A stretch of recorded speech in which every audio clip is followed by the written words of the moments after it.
कंगना रनावत ने जो मुतनाज़े बयान दिया है, आइए इस बारे में डॉक्टर मुमताज़ आलम रिजवी से कुछ खास बातचीत करते हैं।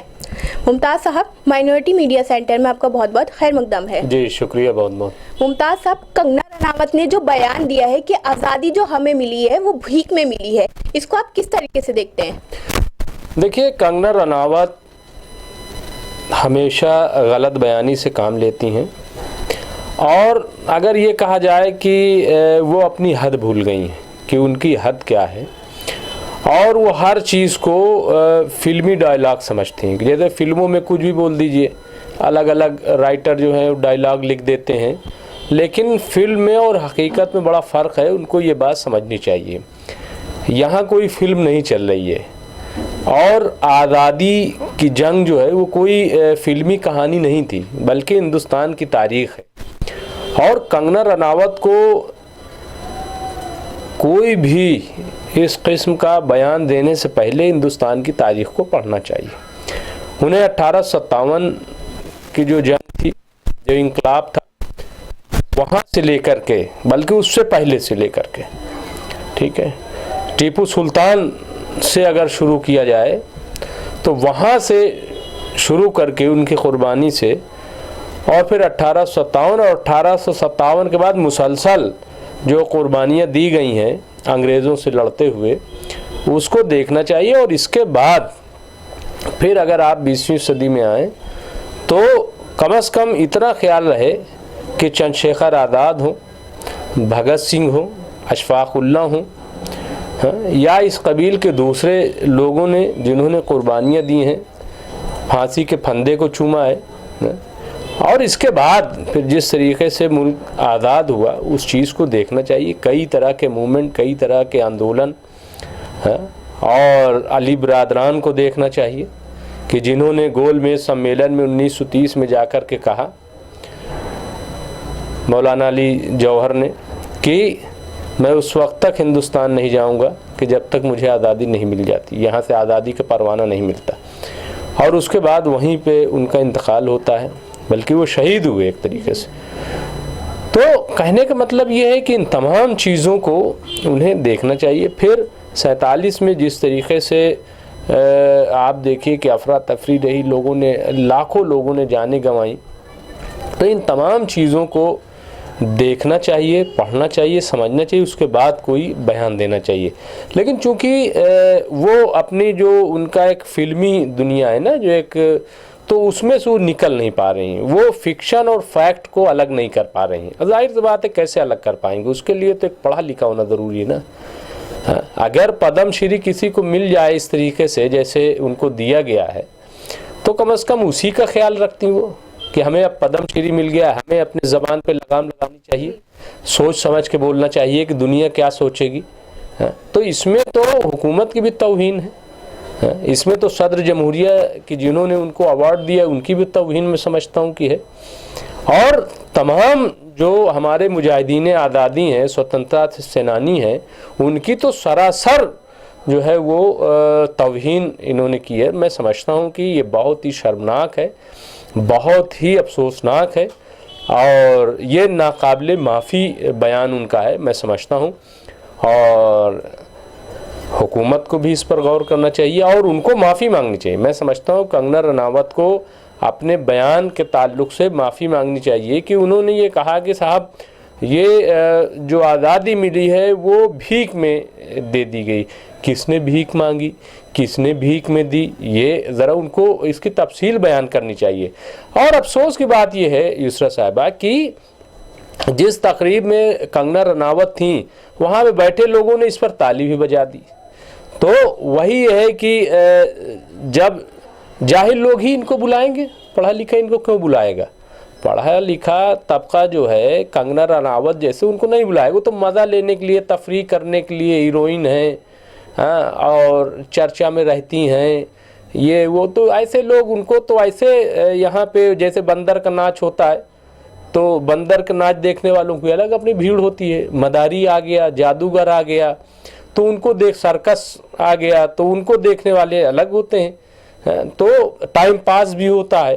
तो ये टाइम पास जो है वो बनती जा रही है कंगना रनावत। लेकिन उनको मैं बहुत ही माजरत के साथ कहूँगा कि ये फिल्म नहीं है, ये कोई किस्सा कहानी नहीं है। मुल्क की आज़ादी एक हिंदुस्तान की तारीख़ है और बड़ी अच्छी सुनहरी तारीख़ है, इसलिए उनको सोच समझकर इस मसले बोलना चाहिए। जी साहब, आखिर सरकार कंगना के खिलाफ यूएपीए का मुकदमा क्यों दर्ज नहीं करती? देखिए, जब ये बयान आया तो उस पर मैंने जो कांग्रेस के कौमी तर्जुमान हमीम अफजल साहब, उनसे मैंने बात की और उन्होंने ये कहा कि अगर कोई मुझसे पूछे तो मैं यही कहूँगा कि कंगना रनावत के ख़िलाफ़ यूएपीए का मुकदमा लगाया जाए। देखिए, मुझे लगता है कि अभी देखिए त्रिपुरा का मामला आया और वहाँ फसाद हुआ और वहाँ जिन लोगों ने फैक्ट फाइंडिंग रिपोर्ट 2 वकला ने पेश की, उन पर यूएपीए का नोटिस जारी कर दिए गए। वहाँ एक श्याम सिंह जो हैं वो सहाफ़ी हैं, उन्होंने लिख दिया कि त्रिपुरा इज़ बर्निंग, तो उन पर यूएपीए का मुकदमा दर्ज कर दिया गया। और इस तरीके से बहुत सारे, अभी देखिए कफ़ील जो एक हक़ की लड़ाई लड़े तो उनको बर्खास्त कर दिया गया। तो ये ऐसे तो होती है कार्रवाई, लेकिन कोई पार्लियामेंट के अंदर गांधी जी को गद्दार कह दे, गांधी जी को गद्दार कह दे, उसके खिलाफ कुछ नहीं हो। आगरा में कोई ऐसे लोग जो कम्युनल टाइप के लोग हैं, वो अगर गांधी जी का पुतला बना के गोली मार दें उन पे खिलाफ कार्रवाई नहीं होगी। और आप कंगना रनावत ने तो पूरे तारीख को ही जो है भिखारी बना दिया, पूरे हिंदुस्तान को ही भिखारी बना दिया, तो उनके खिलाफ कोई कार्रवाई नहीं होगी। तो इससे क्या है कि हुकूमत की नीयत का अंदाज़ा लगता है कि अब हुकूमत को कम से कम सोचना चाहिए, या जो इंतज़ामिया है, कि ये जो बयान आया है वाकई इसका क्या असर है। हाँ, फिर तो सभी बयान देने लगेंगे। हाँ, और देखिए ये सोशल मीडिया का दौर है, अगर इस पर लगाम नहीं लगती तो ये चीज़ें जो है गर्दिश करती रहती हैं, ये नई नस्ल के बीच में जाती हैं और फिर वो चीज़ जहन में बैठ जाती है। अब सबको यही लगेगा तो कुर्बानी का क्या होगा। फिर जब आप ये कह देंगे कि साहब ये चीज़ हमें भीख मिली है, तो अब ना तो शहीद भगत सिंह की कोई अहमियत रह गई, ना तो चंद्रशेखर आज़ाद की कोई अहमियत रह गई। जब भीख ही मिला है तो फिर ये लोग क्या कर रहे थे, ये लोग क्यों शहीद हुए, इन लोगों ने फांसी का फंदा क्यों चूमा, और जो हज़ारों लोग मारे गए उनका क्या होगा। फिर स्वतंत्रता सेनानी के नाम पे जिन लोगों को आप पेंशन दे रहे हैं, जिन लोगों को आप अवार्ड दे रहे हैं, उनका क्या होगा। बंद कीजिए सब, हर चीज़ें बंद। जब भीखी में सब कुछ मिला है, तो हीरो बनाने की क्या ज़रूरत है। गांधी जी की तस्वीर भी हटाइए, फिर उसमें महात्मा क्या सब हटा दीजिए, सब ख़त्म कर दीजिए। और या तो ऐसे लोगों के खिलाफ कार्रवाई कीजिए।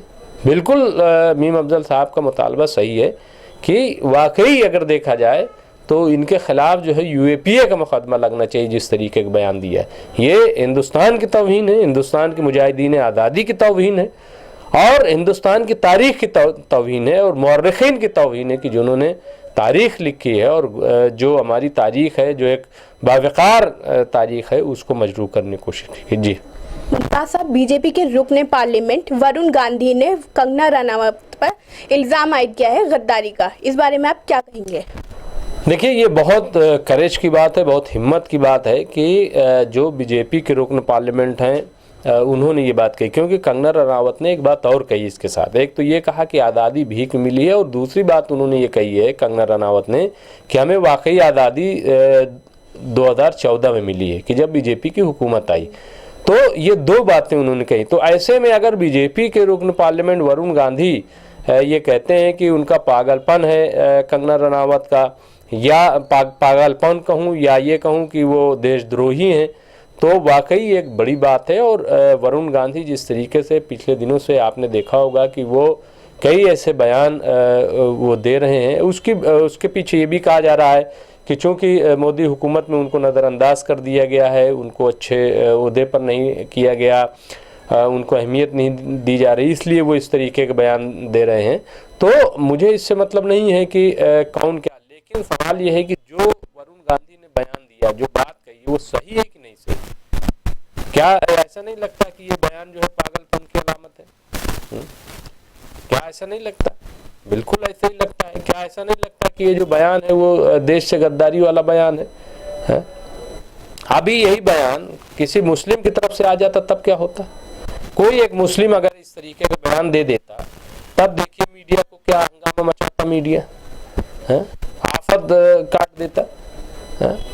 और ऐसा लगता है कि अभी सबको निकाल दो और सब कर दो, पता नहीं क्या क्या जो है।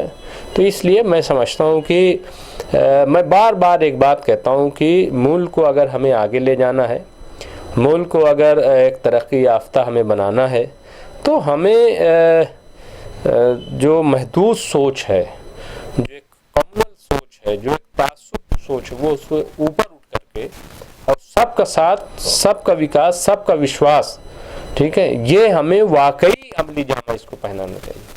बहुत अच्छा नारा मोदी सरकार ने दिया है, इसमें कोई शक नहीं है, बहुत अच्छा नारा है, लेकिन नारा सिर्फ नारे के हद तक रह जाए उससे बात नहीं बनती।